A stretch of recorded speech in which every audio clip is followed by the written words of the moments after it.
Welcome to my channel. You know, people often ask me, how did you practice English when you were just starting? And I always smile, because my method was strange, simple, and powerful at the same time. I didn't have expensive books. I didn't have a personal teacher. I didn't even live in an English-speaking country.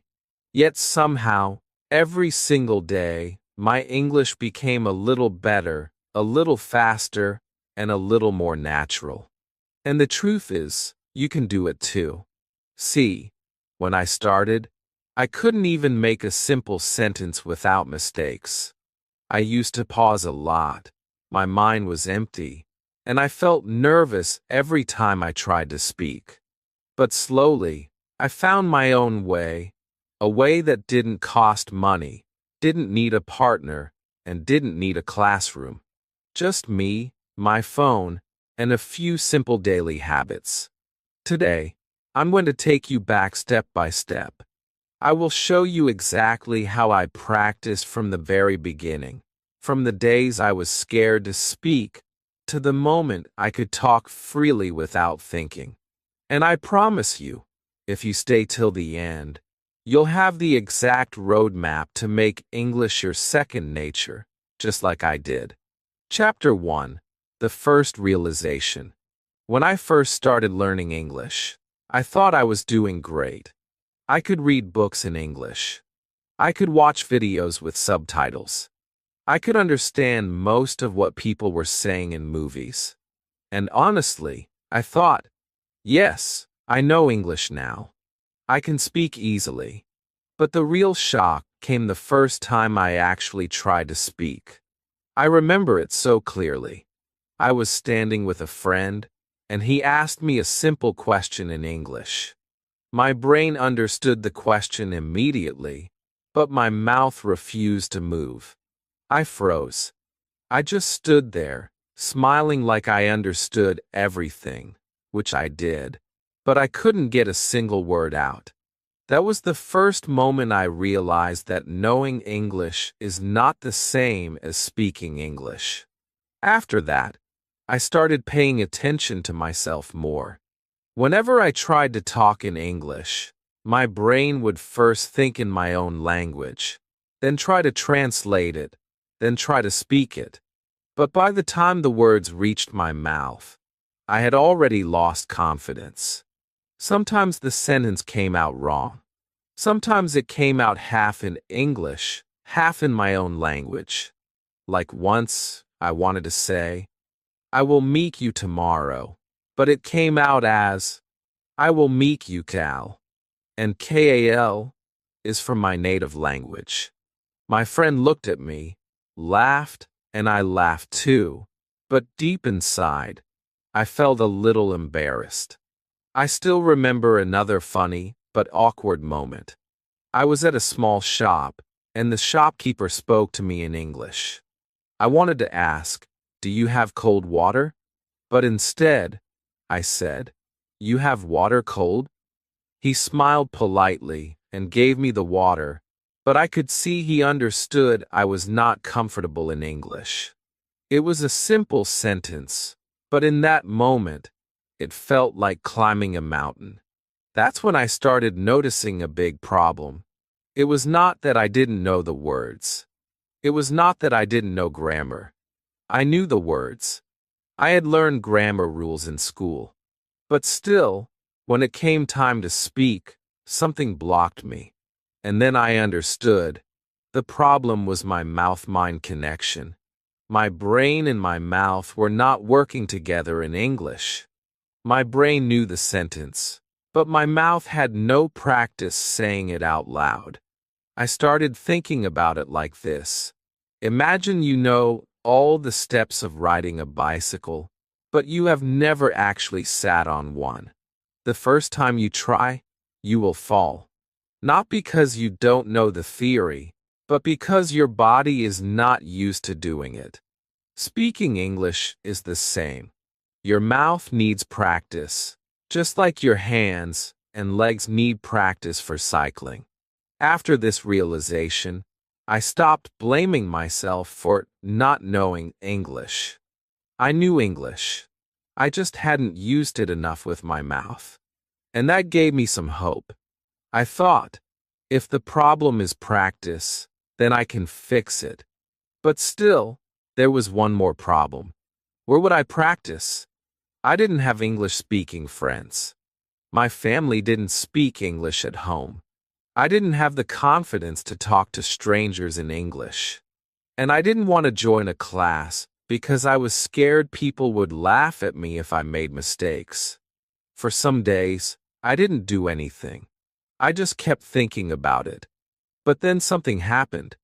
I saw a small idea in a video, and that idea completely changed how I practiced English forever. It was so simple that I almost didn't believe it would work. But when I tried it, it felt like magic. My mouth started moving faster. My brain and my tongue started working together. And slowly, the fear of speaking started disappearing. I'm going to share that exact daily habit with you in the next chapter. Trust me, it doesn't need a partner, it doesn't need a classroom, and it doesn't need money. All it needs is you and a little bit of time every day. Once you hear it, you'll realize you can start practicing English right after this video ends. And that's exactly what I did. Chapter 2. Talking to myself. So here's the big secret I discovered. I started talking to myself in English. Yes, it sounds a little strange, but it worked better than anything else I had tried. At first, I thought, how will this help me? I'm just speaking to myself. There's no one to listen, no one to correct me. But then I realized that was the best part. Because there was no one to judge me, no one to laugh at me, and no one to stop me. I could make as many mistakes as I wanted, and I could keep going without feeling shy. I began with small sentences. If I was at home, I would say things like, I am making tea, or I will clean my room now, or this food smells good. At first, it felt a little funny, because my mouth was not used to speaking in English so much. But the more I spoke, the easier it became. I was training my brain and my tongue to work together. Soon, I started doing it everywhere. If I was walking on the street, I would look at things around me and describe them in English. That car is red. The road is busy today. The weather is hot. Sometimes I would tell myself small stories. I am going to the shop. I will buy some water. After that, I will walk home. It sounds simple, but this was powerful practice because I was thinking and speaking at the same time in English. Now, there was one little problem. When you talk to yourself outside, people look at you. And if they see you talking to yourself, they might think you are a little crazy. That happened to me in the beginning. I remember once I was walking near the market, speaking to myself in English, and a man looked at me with a confused face. I quickly stopped talking and pretended I was humming a song. I laughed about it later, but in that moment, I felt a little embarrassed. That's when I found my perfect solution: fake earphones. I didn't even have real earphones at that time, but I took an old pair, put them in my ears, and kept the wire in my pocket. Now, whenever I spoke to myself in English, people thought I was talking to someone on a call. Suddenly, no one stared at me strangely. In fact, some people even smiled, thinking I was a busy person having an important conversation. One time, I was walking and practicing, saying things like, "Yes, I agree with your idea, and that is a good plan," pretending I was in a business meeting. A stranger passed me and said, "Wow, your English is very good." I just smiled and said, "Thank you." But inside, I was laughing because I wasn't talking to anyone at all. I was just practicing. The best part about speaking to myself was that I could practice anytime, anywhere. I didn't have to wait for a friend. I didn't have to join a class. And I didn't have to feel shy in front of others. I was building my speaking muscles in private, so that later, when I did speak with real people, I would feel ready. This habit became my turning point. Before this, I was scared to speak English because I thought I would make mistakes and people would laugh. But after weeks of talking to myself, I started feeling more comfortable. My mouth was moving faster, my sentences were coming out more naturally, and my brain didn't have to translate every word anymore. I was slowly starting to think in English. If you think about it, it's like learning to swim. You don't just jump into the deep water in front of everyone. First, you practice alone in a small pool where no one is watching. You get used to moving, you get used to the water, and then you can swim in the big pool confidently. Talking to myself was my small pool. It gave me the safe space I needed to grow. And the truth is, anyone can do this. You don't need money. You don't need special tools. All you need is your voice, your thoughts, and a few minutes every day. Just start speaking out loud, even if it's about what you are doing right now. Over time, you'll be surprised how fast your confidence grows. In the next chapter, I'm going to tell you how I took this habit even further by changing not only how I spoke, but also how I thought. That step made my English faster, more natural, and more automatic than ever before. Chapter 3: Thinking in English. When I first started speaking English, I had one big problem that I didn't even notice at the beginning. I was translating every sentence in my head from my native language into English before speaking. It might sound okay, but here's the truth. This is the number one reason why we speak slowly, fumble, and sometimes forget what we wanted to say. Think about it. When you speak your own language, you don't translate anything. The words just come. But when I spoke English in the beginning, my brain would first make the sentence in my language, then try to find the English words for it, and then try to arrange those words in the right order. By the time my mouth was ready, the conversation had already moved on. It felt like I was always one step late. I realized this was like trying to run with a heavy bag on my back. Possible, but slow and tiring. So I decided I needed to remove that translation step completely. That's when I told myself, from now on, I will try to think directly in English. At first, it was hard. My brain didn't want to do it. I would start a thought in English, but without realizing, I would switch back to my native language in my head. But I didn't give up. I made a very simple rule for myself. Whenever I saw something, I would name it in English in my head. If I saw a chair, I would think chair. If I saw a boy running, I would think the boy is running.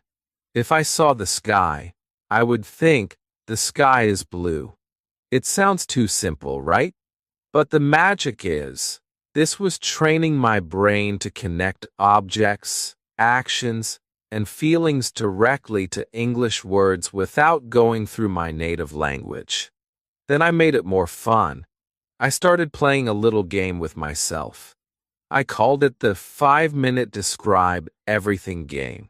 The rules were simple. For 5 minutes, I had to keep talking in English without stopping, describing everything I saw around me. If I was in my room, I would say, "This is my table. There is a book on my table.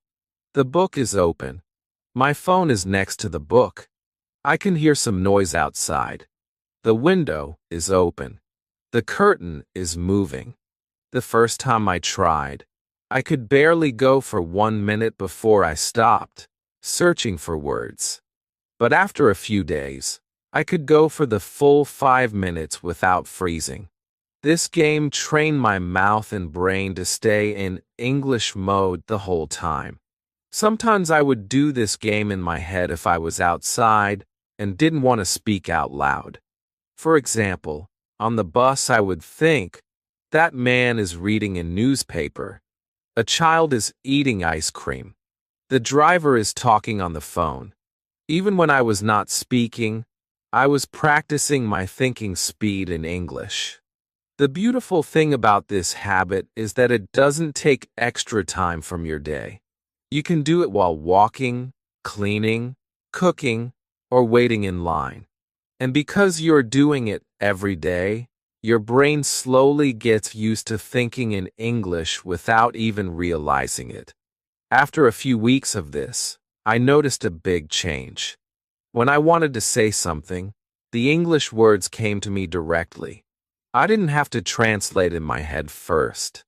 My sentences became faster, my speaking became smoother, and my confidence went up. And here's something important. You don't need perfect grammar for this exercise. The goal is not to speak like a textbook. The goal is to keep your brain in English mode as much as possible. The more you stay in that mode, the faster you improve. For me, this was another turning point. The first turning point was talking to myself out loud. The second was thinking in English all day, even when I wasn't speaking. When you combine these two, you start living in English, not just learning it.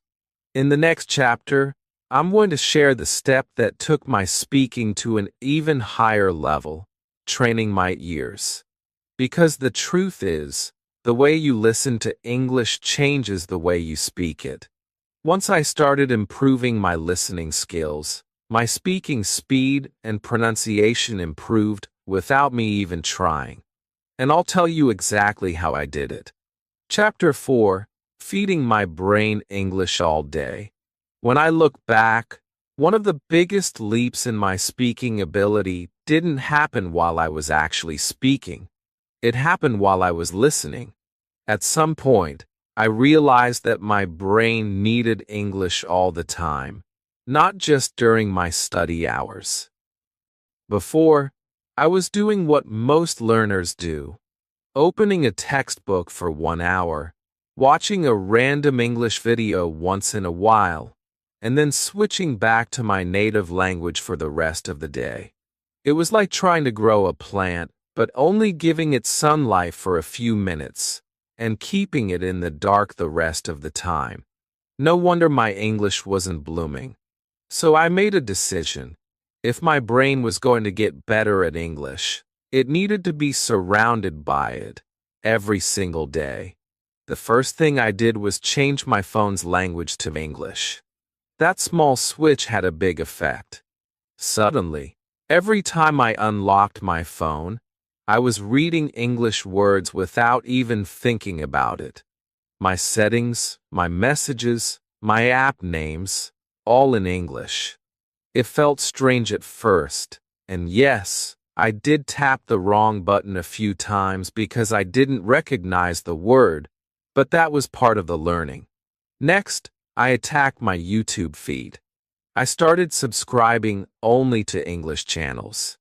Not just educational ones. I followed travel vloggers, tech reviewers, comedians, and even random people who posted about their daily lives. My logic was simple. If I was going to spend time watching videos anyway, why not do it in English? And here's where it got interesting. I discovered that I didn't have to watch English learning content to improve my English. I could watch anything, as long as it was in English. One of my funniest discoveries was how much cooking videos helped me. I wasn't even interested in cooking before, but watching recipes in English became a secret listening practice.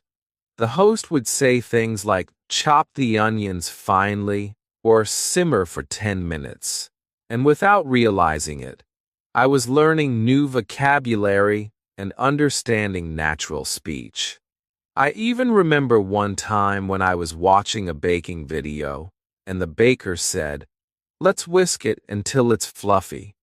I didn't know the word whisk before, but from the video, I could guess it meant mixing quickly. That's when I realized English was now slipping into my brain without me forcing it. But I didn't just listen. I copied. This is what people call shadowing. Whenever I watched a video, I would repeat what the speaker said immediately and in the same tone. If they spoke fast, I tried to keep up. If they spoke slowly, I copied the rhythm. In the beginning, I sounded like a bad echo, always a second late, missing words, sometimes mixing in my own. But after a few weeks, I started matching the timing better. My mouth was learning how to move in English, and my pronunciation started to feel more natural. I even caught myself using the same expressions I heard online. If a YouTuber said, "That's insane," or "Let's dive in," I would start saying it too, without planning. This daily input changed everything. I began to notice that my speaking speed improved because my ears were training my mouth. The more I listened, the easier it became to produce sentences without stopping to think. I started to feel the rhythm of English, the way some words are stressed and others are softer, the natural pauses, the musical up and down pattern of speech. It was like my brain was building a library of sounds, and when I spoke, I could take sounds straight from that library instead of inventing them on the spot. And here's a truth that hit me hard. Without daily input, daily output becomes almost impossible. If you're not feeding your brain English every day, you're starving it. Then, when you try to speak, your brain has nothing to work with. But if you're listening, reading, and surrounding yourself with English constantly, your brain is full of material to use.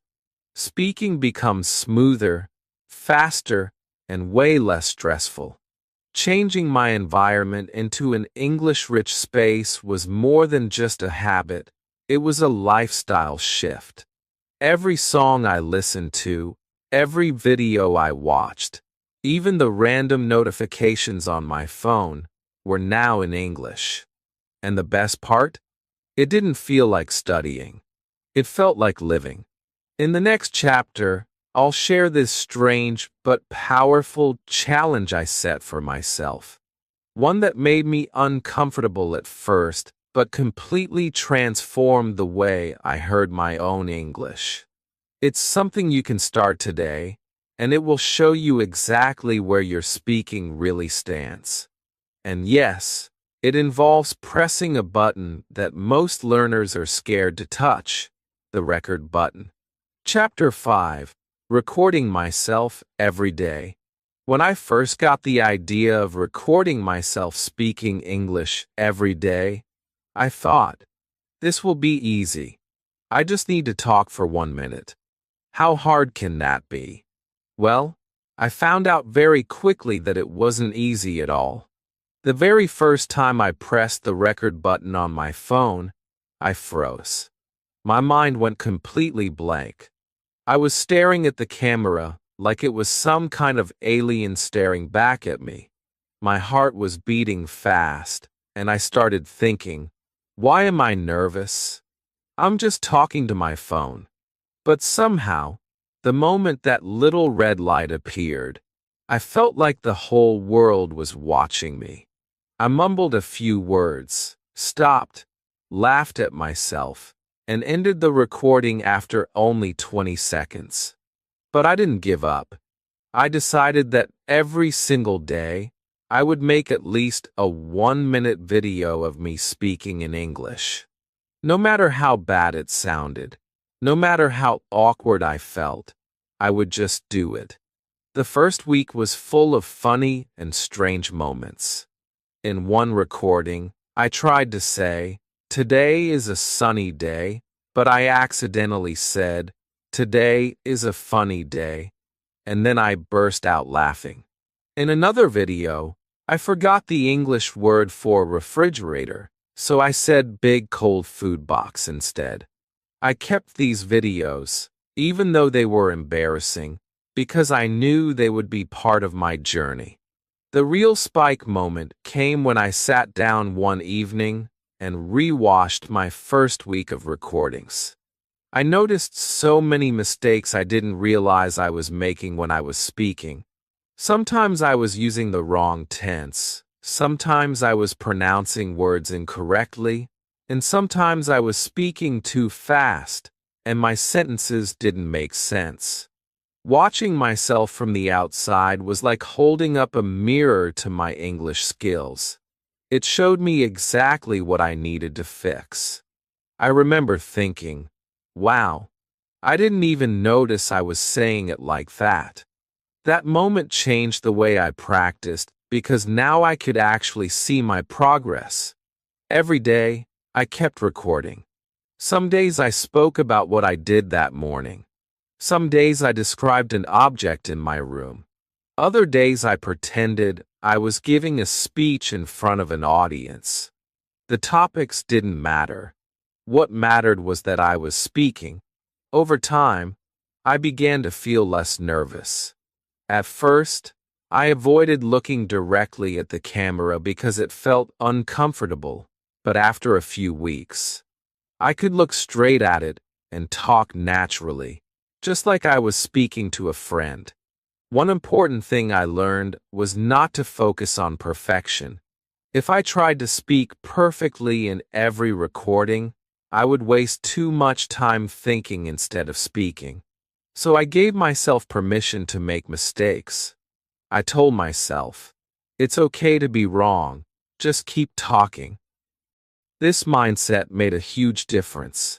When I stopped worrying about perfect grammar and pronunciation, my speaking became more fluent and natural. And interestingly, the fewer I worried, the better I actually became. Recording myself every day did more than just improve my speaking skills.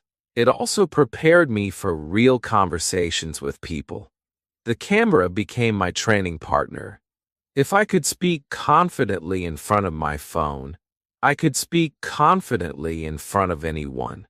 By the time I had recorded myself for 2 or 3 months, I found that talking to strangers in English didn't scare me as much. I had already faced the pressure of performing in front of a silent audience, so speaking with real people felt easier. This daily recording habit became one of the most powerful tools in my English learning journey. It combined speaking practice, self-correction, and confidence building all in one.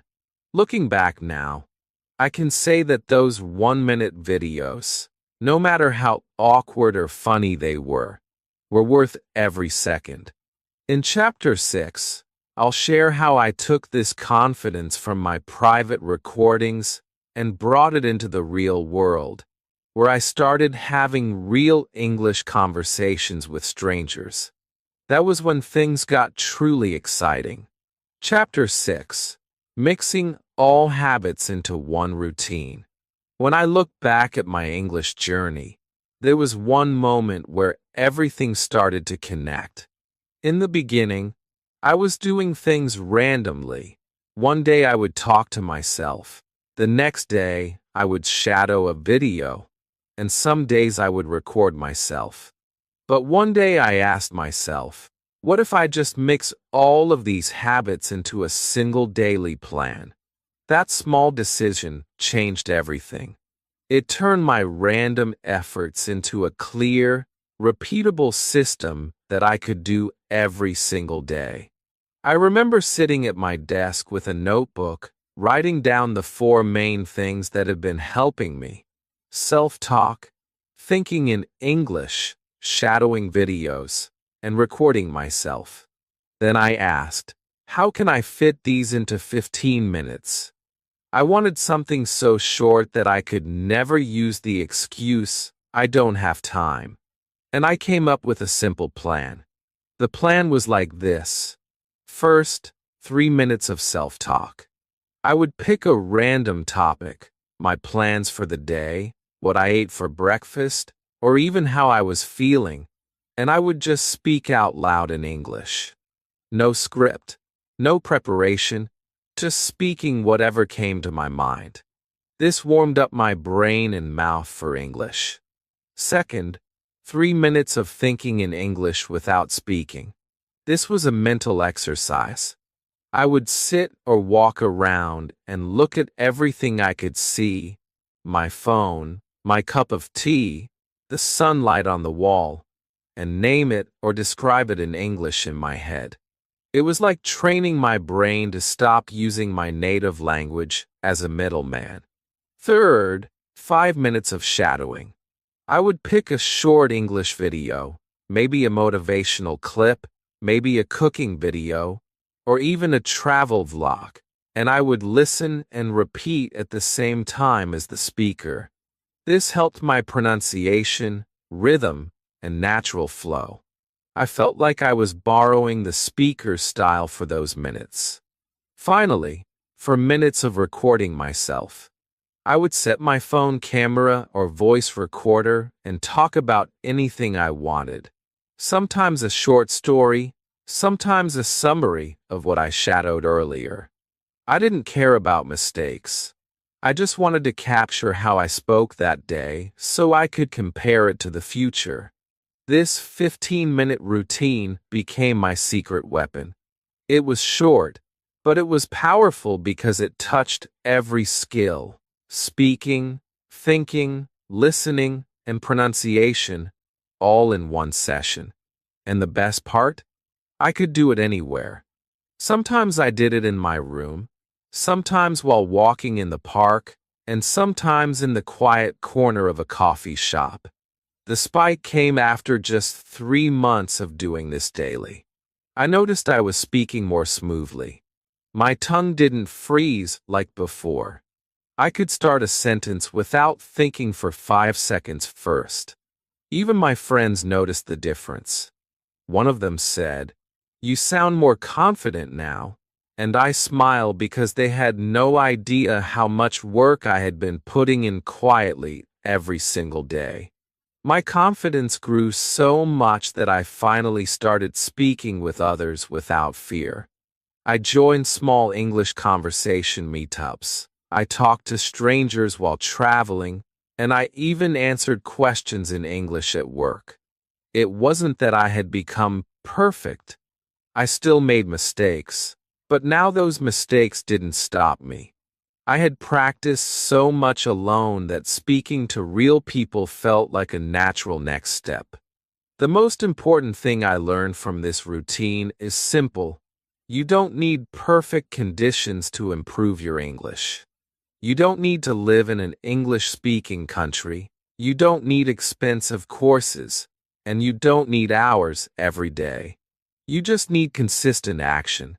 A small daily habit, done without excuses, can change your life faster than you imagine. When I started, I had nothing. No confidence, no fluency, no clear method. But by building my skills step by step, mixing the habits together, and sticking with them, I created my own fluency. And if I could do it, so can you. Now, as I close this story, I want you to remember one thing. Progress in English is built the same way a house is built, brick by brick.